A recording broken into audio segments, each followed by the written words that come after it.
প্রিয় ভাই বোনেরা, আপনারা লক্ষ্য করেছেন যখন বাংলাদেশ একটা ক্রান্তিকাল অতিক্রম করে, সেই ক্রান্তিকালে বাংলাদেশ জাতীয়তাবাদী দল বারবার সেই বিপর্যস্ত থেকে বাংলাদেশকে রক্ষা করে। আপনারা জানেন 1972 থেকে 75 পর্যন্ত বাংলাদেশে যে দুর্ভিক্ষ দুঃশাসন হয়েছিল, সে মৃত্যুবরণের পরে তাদের যখন অন্ধকারে নিমজ্জিত, তখন সিপাহী জনতার বিপ্লবের মধ্য দিয়ে বাংলাদেশের আশার আলো হয়ে আমাদের মাঝে উদ্ভব ঘটে শহীদ জিয়া রহমান। তার পরবর্তী পর্যায়ে আপনারা লক্ষ্য করেছেন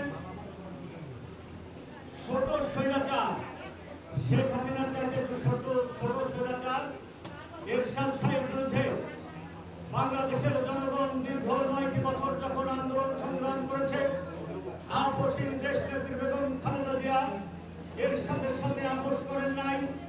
সেই এরশাদের যখন পতন হয়, সেই পতনের মধ্য দিয়ে যখন বাংলাদেশ আবারও গভীর খাদে পড়ে যায়, সেখান থেকে বাংলাদেশের জনগণ আবার জাতীয়তাবাদী দলকে দায়িত্ব দিয়ে সেই খাদের কিনারা থেকে আবার বাংলাদেশকে পুনরুদ্ধার করেছে।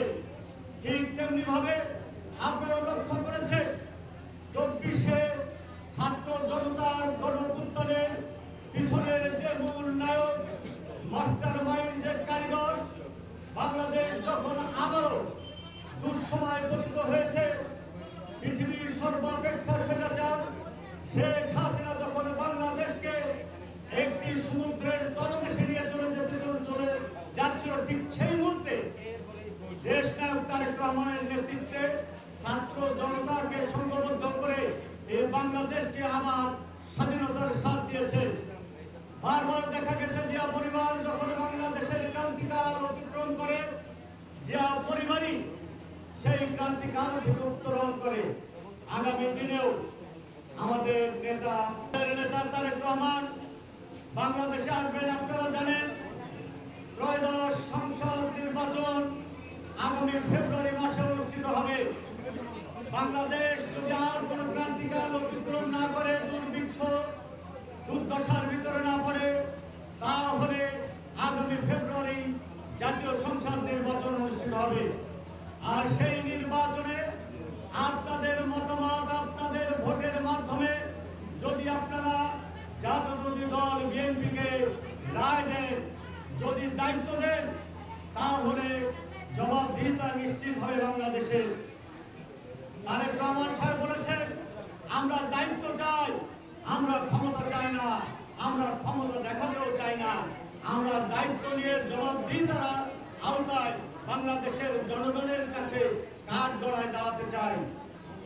অধিকতর গণতন্ত্র বা ব্রিটেনের থেকে উনি যে কর্মসূচি দিয়েছেন, 31 দফা কর্মসূচি, যে কর্মসূচি সংস্কার কর্মসূচি হিসেবে বর্তমান এই ইউনূস সরকার যে সংস্কার করেছেন, তার সব দিকই ওই 31 দফা কর্মসূচির ভিতরে আমাদের নেতা তারেক রহমান দিয়েছেন। আগামী দিন যদি বাংলাদেশ জাতীয়তাবাদী দলের হয়, আগামী দিন যদি দেশনেত্রী বেগম খালেদা জিয়ার দেশ বাংলাদেশ হয়, আগামী দিন যদি দেশ নায়ক তারেক রহমানের বাংলাদেশ হয়, সেই কারণে উনি বলেছেন সবার আগে বাংলাদেশ। তাহলে এখানে আপনারা যারা বসে আছেন সবাই মিলে মিশে ভালো থাকবো ইনশাআল্লাহ। আমি আমার বক্তব্য দীর্ঘায়িত করব না। আমি এই কথা আপনাদের সাথে আরেকবার বলতে চাই, আগামী দিনে আমরা মিলেমিশে এই দেশকে গড়ে তুলব, পৃথিবীর বুকে একটি সুখী সমৃদ্ধ বাংলাদেশ হিসেবে আমরা উপনীত করব। এই হোক আজকের সদস্য ও নবল সংগ্রহের অঙ্গীকার। সকলকে ধন্যবাদ। বাংলাদেশ জিন্দাবাদ, বাংলাদেশ জাতীয়তাবাদী দল জিন্দাবাদ, শহীদ প্রেসিডেন্ট জিয়া রহমান অমর হোক, দেশ নেত্রী বেগম খালেদা জিয়া জিন্দাবাদ। আগামী নিশ্চিত রাষ্ট্রনায়ক ইনশাআল্লাহ আমাদের নেতা তারেক রহমান জিন্দাবাদ।